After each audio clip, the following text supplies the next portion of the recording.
नमस्कार, आप देख रहे हैं के न्यूज नेशनल। मैं हूं आपके साथ मानसी। समाचार शुरू करने से पहले एक नजर हेडलाइंस पर।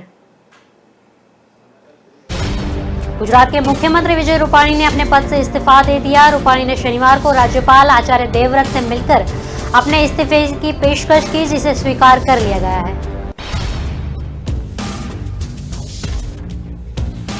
केरल के कोझिकोड एयरपोर्ट पर पिछले साल क्रैश हुए एयर इंडिया प्लेन के पायलट ने स्टैंडर्ड ऑपरेटिंग प्रोसीजर का पालन किया था। शनिवार को सरकार की तरफ से एक जारी रिपोर्ट में इसकी जानकारी दी।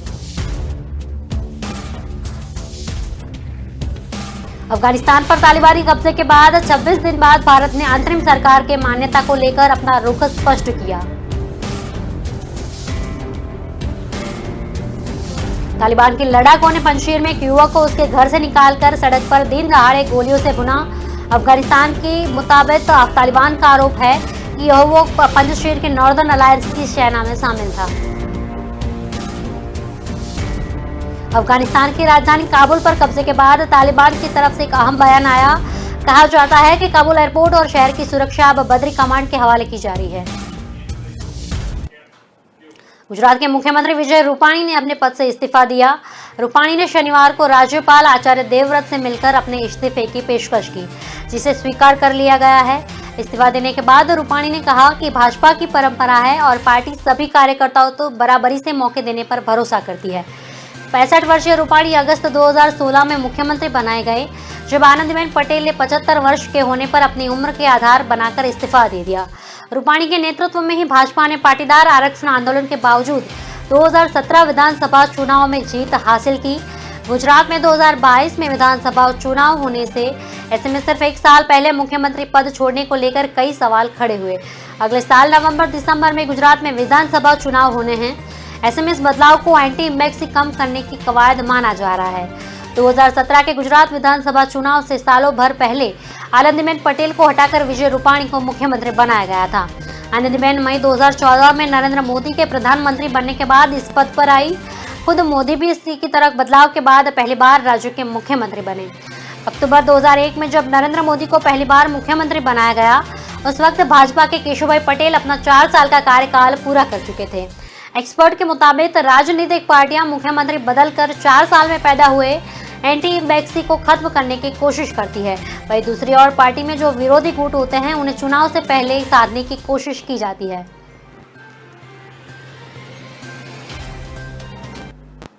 केरल के कोझिकोड एयरपोर्ट पर पिछले साल क्रैश हुए एयर इंडिया प्लेन के पायलट ने स्टैंडर्ड ऑपरेटिंग प्रोसीजर का पालन नहीं किया। शनिवार को सरकार की तरफ से जारी किए गए रिपोर्ट में इसकी जानकारी दी गई। एयरक्राफ्ट एक्सीडेंट इन्वेस्टिगेशन ब्यूरो ने अपनी 257 पेज की रिपोर्ट में कहा कि पायलट की गलती के अलावा सिस्टमैटिक फेलियर भी संभावना से इनकार नहीं किया जा सकता। एआईबी सरकार की तरफ से जारी रिपोर्ट में कहा गया कि प्लेन उड़ा रहे पायलट ने एसओपी को नजरअंदाज करते हुए अनस्टेबलाइज्ड अप्रोच की जारी रखी और प्लेन को टचडाउन पॉइंट के बाद लैंड कराया। पायलट ने आधा रनवे पार करने के बाद लैंडिंग की। इस दौरान pilot monitoring go around call दिया था, लेकिन वह फ्लाइट कंट्रोल को अपने हाथ में नहीं ले पाया, जिसकी वजह से यह हादसा हुआ था। एयर इंडिया एक्सप्रेस का बोइंग 737 पिछले साल 7 अगस्त को केरल के कोझिकोड एयरपोर्ट पर लैंडिंग के दौरान क्रैश हुआ। यह विमान दुबई से आया था।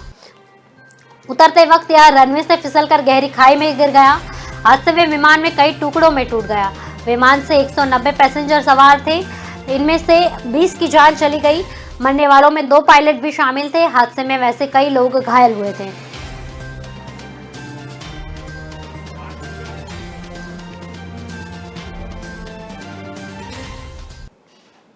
अफगानिस्तान पर तालिबानी कब्जे के 26 दिन बाद भारत ने अंतरिम सरकार को मान्यता को लेकर अपना रुख स्पष्ट किया। विदेश मंत्री एस जयशंकर ने शनिवार को साफ कर दिया कि भारत अफगानिस्तान में काबिल तालिबान हुकूमत को मान्यता नहीं देगा। जयशंकर ने आगे कहा कि भारत तालिबान को नई सरकार को एक व्यवस्था से ज्यादा कुछ नहीं मानता। जयशंकर ने कहा कि तालिबान सरकार में सभी वर्गों की सहभागिता की कमी को भी चिंताजनक बताया। इससे पहले तालिबान मान्यता देने को लेकर भारत वेट एंड वॉच होने की बात कही थी। ऑस्ट्रेलिया के साथ शनिवार को 2+2 मीटिंग में दोनों देशों के नेताओं ने अफगानिस्तान में महिलाओं और अल्पसंख्यकों के हालात को लेकर चिंता जताई। मीटिंग में भारत की ओर से रक्षा मंत्री राजनाथ सिंह और विदेश मंत्री एस जयशंकर शामिल हुए।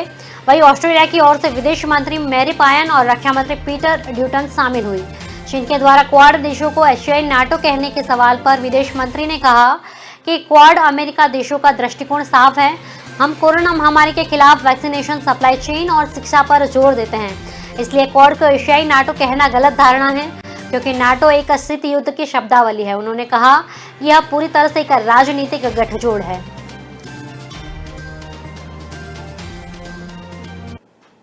तालिबान के लड़ाकों ने पंजशीर में एक युवक को उसके घर से निकालकर सड़क पर दिन दहाड़े गोलियों से भून डाला।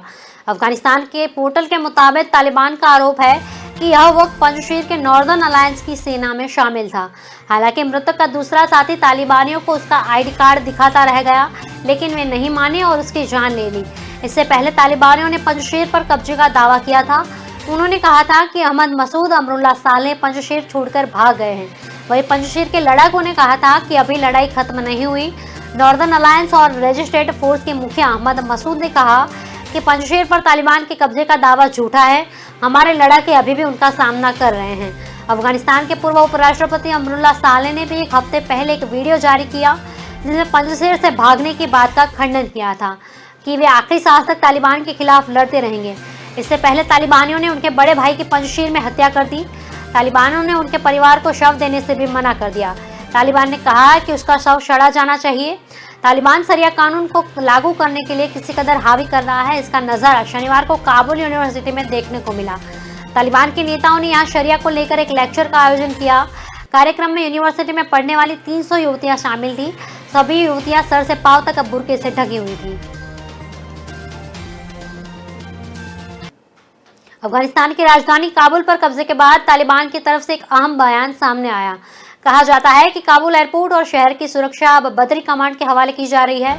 दुनिया के लिए यह नाम नया था। बद्री कमांड को बद्री कमांड 313 भी कहा जाता है। इसे तालिबान की स्पेशल फोर्स भी कहा जाता है।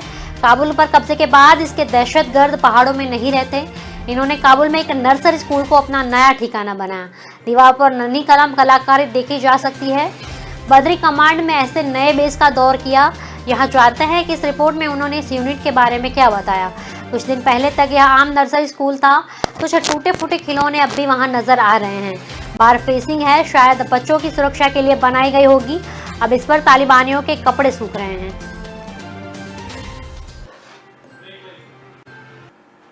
फिलहाल रुकते हैं एक छोटे से ब्रेक के लिए, तब तक जुड़े रहिए के न्यूज़ नेशनल के साथ।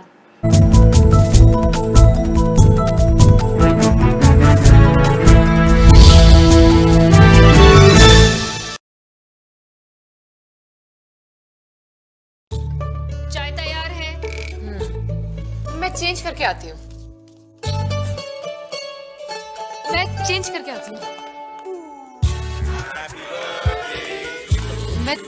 आती हूँ। लायरा का नया कलेक्शन बहाने कम पड़ जाएंगे पर स्टाइल्स नहीं। Lyra, time to style.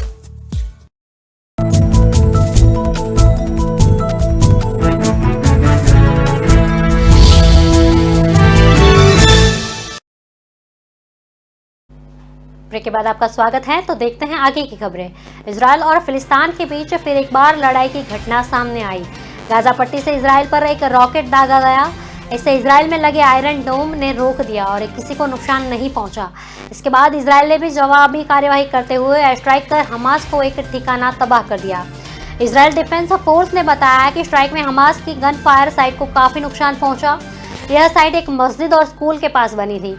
Israel दावा करता है कि हमास जानबूझकर मस्जिद और स्कूलों को पीस लॉन्चिंग साइट बनाता है ताकि जवाबी कार्यवाही में इन्हें नुकसान पहुंचने पर इजराइल को दोष दिया जा सके। गाजा से हमास के आतंकियों ने शुक्रवार रात रॉकेट दागा। आयरन डोम ने इसे डिटेक्ट कर हवा में ही खत्म कर दिया। रॉकेट डिटेक्ट होते ही इजराइल के एशकोल क्षेत्र में फायरिंग चालू कर दिया गया। इसके बाद IDF ने शनिवार को गाजा पट्टी में आतंकियों के ठिकाने पर हमला किया। हाल ही में इजराइल की जेल से इस्लामिक जिहाद संगठन के 6 कैदी जेल तोड़कर भाग गए। इनमें से 4 को दोबारा पकड़ लिया गया है।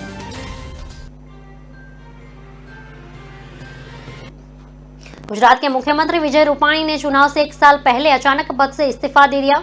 नया नेता चुनने के लिए भाजपा ने गांधीनगर में आज विधायक के दल की बैठक बुलाई है। इस मीटिंग से पहले गृह मंत्री अमित शाह अहमदाबाद पहुंचेंगे। इधर पार्टी विधायकों को भी अहमदाबाद पहुंचने का निर्देश किया गया है। नए सीएम की रेस में केंद्रीय स्वास्थ्य मंत्री मनसुख मांडविया, केंद्रीय मत्स्य एवं पशुपालन मंत्री पुरुषोत्तम रूपाला और गुजरात के उप मुख्यमंत्री नितिन पटेल और गुजरात भाजपा के अध्यक्ष CR पाटिल के नाम शामिल हैं। इनमें से मांडविया सबसे आगे बताया जा रहा है। शनिवार दोपहर को मनसुख मांडविया और नितिन पटेल गांधीनगर में बीजेपी कार्यालय पहुंचे। मीडिया के साथ बातचीत के दौरान उन्होंने कहा कि पार्टी में समय के साथ दायित्व बदलते रहते हैं। भाजपा में यह स्वाभाविक प्रक्रिया है। मुझे 5 साल के लिए मुख्यमंत्री की जिम्मेदारी मिली, जो मैंने पूरी की। अब नई लीडरशिप में गुजरात का विकास जारी रहना चाहिए। माना जा रहा है कि इस बदलाव के पीछे अगले साल होने वाले विधानसभा चुनाव है। मुख्यमंत्री बदलने से जनता को नाराजगी को कम किया जा सकता है और कुछ उम्मीदें जाग सकती है। इससे अगला चुनाव जीतने में मदद मिल सकती है।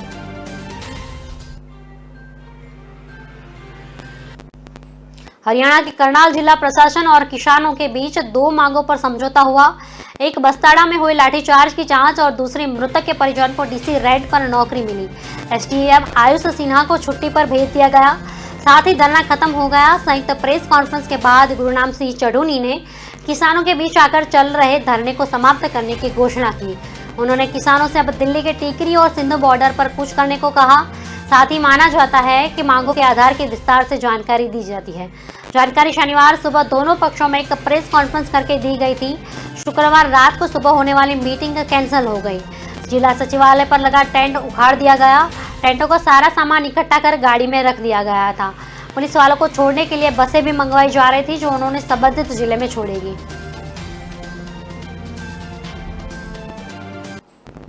नीट UG का आयोजन देश भर में किया जाएगा। CBSE की मदद से नेशनल टेस्टिंग एजेंसी देश और विदेश के 202 शहरों में 3800 से ज्यादा परीक्षा केंद्रों पर इसका आयोजन कर रही है। परीक्षा का समय दोपहर 2 से शाम 5 बजे तक के बीच है। कोरोना की वजह से परीक्षा केंद्रों की संख्या बढ़ाई गई। दुबई और कुवैत में भी परीक्षा आयोजित होगी।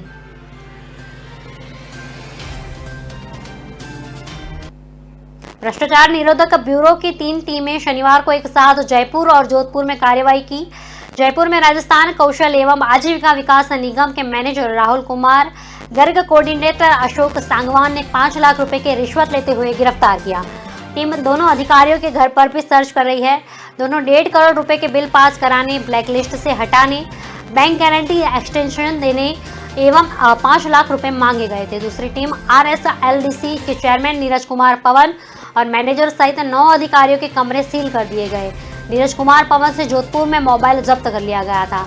DC ACP भगवान लाल सोनी ने बताया कि स्पेशल यूनिट को शिकायत मिली कि एक फर्म ने प्रधानमंत्री कौशल विकास योजना तथा दीनदयाल उपाध्याय ग्रामीण कौशल विकास योजना में कार्य किया था। एक्सटेंशन बैंक गारंटी जब्त नहीं करने के लिए 5 से 6 लाख रुपए रिश्वत मांग रहे थे। कांग्रेस प्रदेशाध्यक्ष गोविंद सिंह डोटासरा का वीडियो सामने आने से सियासत गर्मा गई। वीडियो में डोटासरा का नाम लिए बिना सचिन पायलट के जन्मदिन में जुटी भीड़ और चुनाव का उदाहरण देते हुए शादियों में लोग इकट्ठे होने की लिमिट हटाने की पैरवी करते दिख रहे थे। इसमें डोटासरा शादियों के आयोजन से जुड़े टेंट कैटेगरी जैसे काम धंधे होने वाले नुकसान का जिक्र कर रहे थे। यह वीडियो 2 दिन पहले गोविंद सिंह डोटासरा के जयपुर सिविल लाइंस बंगले को बताया जाता है। डोटासरा एक अफसर से फोन पर बातचीत करते दिख रहे थे। डोटासरा अफसर से शादी समारोह में 50 से ज्यादा लोगों की लिस्ट को बढ़ाने की पैरवी कर रहे थे। वीडियो में डोटासरा ने कहा है कि लोग बाहर से भी शादियां करने आते हैं, मतलब महीने 2 महीने बाद भी आएंगे। आज जब छूट होगी तभी बुकिंग कराएंगे। बात इनकी भी वाजिब है। 1.5-2 साल हो गए हैं इन बेचारों को भी चुनाव लड़ रहे हैं, बड़े बड़े जन्मदिन मना रहे हैं, 5-5 हजार लोग इकट्ठा कर रहे हैं, इनमें क्यों मारे।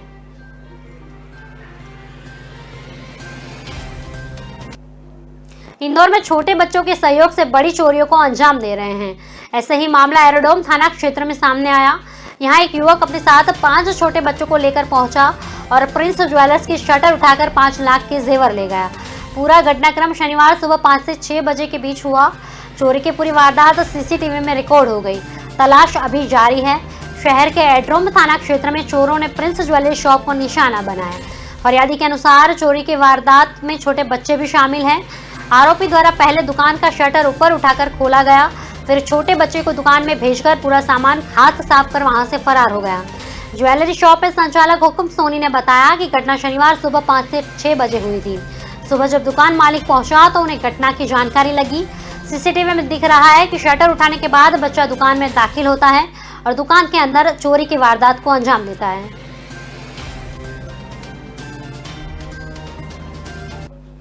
पश्चिम बंगाल की हाई प्रोफाइल विधानसभा सीट भवानीपुर में उपचुनाव को लेकर सियासी सरगर्मी तेज हो गई। भाजपा उम्मीदवार प्रियंका टिब्रेवाल ने चुनाव बाद हुई हिंसा को लेकर ममता बनर्जी की निंदा की। प्रियंका ने कहा कि उन्होंने राज्य में हो रहे अन्याय के खिलाफ लोगों की रक्षा के लिए देवी काली से प्रार्थना की। पश्चिम बंगाल की भवानीपुर विधानसभा सीट पर 30 सितंबर को उपचुनाव होना है। मुख्यमंत्री ममता बनर्जी को टक्कर देने के लिए भारतीय जनता पार्टी को उम्मीदवार प्रियंका टिब्रेवाल मैदान में उतरी है, लेकिन मतदान से पहले ही उन्हें पारदर्शी चुनाव नहीं होने का डर सताने लगा। विधानसभा उपचुनाव में भाजपा की भवानीपुर सीट से उम्मीदवार प्रियंका टिब्रेवाल ने कहा कि भवानीपुर में चुनाव पारदर्शिता के साथ नहीं कराए जाएंगे, क्योंकि सत्तारूढ़ तृणमूल कांग्रेस लोकतांत्रिक व्यवस्था में विश्वास नहीं करती। रविवार से प्रियंका टिब्रेवाल चुनाव प्रचार शुरू करेंगी। कोलकाता के देवी काली मंदिर से पूजा अर्चना के बाद भाजपा उम्मीदवार प्रियंका टिब्रेवाल ने चुनाव विवाद हिंसा को निंदा करते हुए सीएम ममता बनर्जी पर तंज कसा था, उस पार्टी के खिलाफ जिसने जनता पार्टी के खिलाफ अन्याय और हिंसा को बढ़ावा दिया। भाजपा नेता बाबुल सुप्रियो की कानूनी सलाहकार प्रियंका टिब्रेवाल प्रधानमंत्री नरेंद्र मोदी से प्रभावित होकर 2014 में भाजपा में शामिल हुई। उनके बारे में कहा गया कि वे प्रधानमंत्री मोदी से प्रेरित हैं और उन्हें राजनीति में अपना आदर्श मानती है। प्रियंका टिब्रेवाल ने भाजपा के टिकट से वार्ड संख्या 58 से कोलकाता नगर परिषद का चुनाव लड़ा, लेकिन तृणमूल कांग्रेस के स्वप्न समझदार के साथ वह हार गई।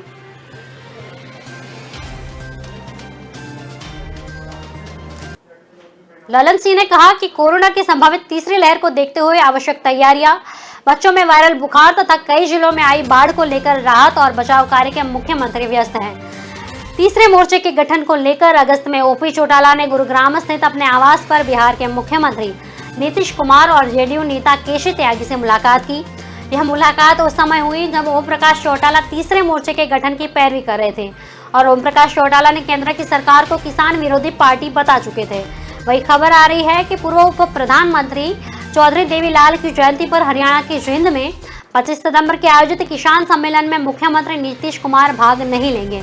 इस सम्मेलन में जेडीयू की तरफ से पार्टी के राष्ट्रीय प्रधान महासचिव केसी त्यागी भाग लेंगे। मुख्यमंत्री अभी व्यस्त हैं, अभी उनका बिहार के बाहर कहीं जाना संभव नहीं है। इमरजेंसी होने पर कुछ हुआ तो वे दिल्ली जा सकते हैं। उन्होंने आगे कहा कि मुख्यमंत्री का देवीलाल के साथ आत्मीय संबंध रहा है। इसके पहले देवीलाल की याद में हुए कई सम्मेलनों में मुख्यमंत्री नीतीश भाग लेते रहे। बंगाल की खाड़ी में निम्न दबाव क्षेत्र विकसित हो रहा है। कुछ दिनों में यह उत्तर व पश्चिम की ओर से बढ़ने की संभावना मिलती है, जिससे मुंबई व उससे जुड़े इलाकों में बारिश की संभावना बन रही है। दिल्ली व उसके आसपास के इलाकों में शनिवार को हुई भारी बारिश के बाद भी राहत मिलने के आसार नहीं है। यही मुंबई का भी हाल है। भारतीय मौसम विभाग को ओर से दोनों राज्यों को अलर्ट जारी किया है। वैज्ञानिकों के अनुसार दिल्ली, एनसीआर व मुंबई के क्षेत्र में रविवार व सोमवार को भी भारी बारिश हो सकती है। सोमवार को भी यहां बारिश की संभावनाएं जताई जाती है। भारतीय मौसम विभाग की ओर से रायपुर, पुणे, सतारा व कोल्हापुर में ऑरेंज अलर्ट जारी किया गया है। तो वही मुंबई, ठाणे, वर्धा, पालघर में भी मौसम वैज्ञानिकों के मुताबिक बंगाल की खाड़ी में निम्न दबाव क्षेत्र विकसित हो रहा है। उड़ीसा में अगले 24 घंटों में कम दबाव क्षेत्र विकसित होगा। इसके चलते गणपति, घनश्याम, कोरापुट के अलग अलग हिस्सों में बारिश होगी।